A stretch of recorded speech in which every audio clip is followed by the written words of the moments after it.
بسم الله الرحمن الرحيم. السلام عليكم ورحمة الله وبركاته. كيف حالكم يا شباب؟ إن شاء الله بخير.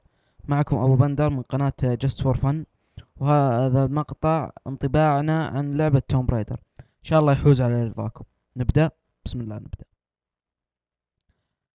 قصة لعبة توم برايدر هي عن فتاة اسمها لارا كرافت، عالمة آثار تبحث عن شيء في مثلث التنين. ما راح أحرق عليكم من القصة، نتكلم عن طريقة اللعب. طريقة اللعب في لعبة توم برايدر شبيهة جدا جدا بلعبة انشارتد 3. هي في أن وأيضا شبيهة بأساسن كريد، أنك تحاول نظامها تسلق المباني أو الجبال بشكل عام، ومحاولة العيش والخروج من الجزيرة. راح نتكلم لكم عن طريقة القتال في اللعبة. طريقة القتال في توم برايدر شبيهة جدا بطريقة القتال في انشارتد، لكن ضافوا عليها شيء بسيط، ألا وهو السهم أو القوس أو أي شيء تبغون تسمونه. هو الشيء الوحيد اللي أضافوه في طريقة القتال، ولا هو شبيه جدا بنظام انشارتد. والحين راح أوريكم طريقة التطوير في اللعبة. طريقة التطوير في اللعبة طريقة تقدرون تقولون نفس نظام ديد ايسلاند، هو انك تدور على شيء، تدور يعني على اشياء معينة تكون في صناديق او مكان زي كذا.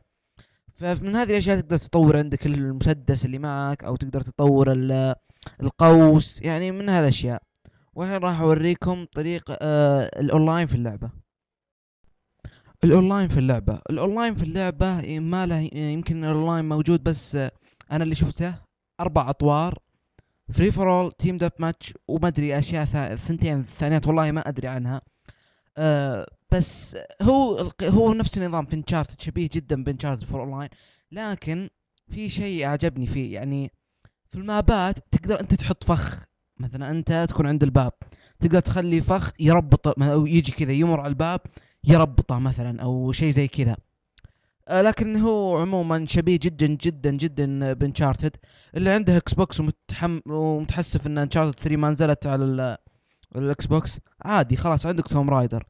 وانا تقييمي للعبة 9 ونص.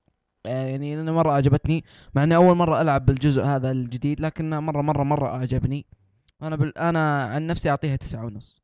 يعطيكم العافية. هذا كان انطباعنا عن لعبة توم برايدر. كان معكم ابو بندر من قناة جست فور فن، ونشوفكم على خير ان شاء الله.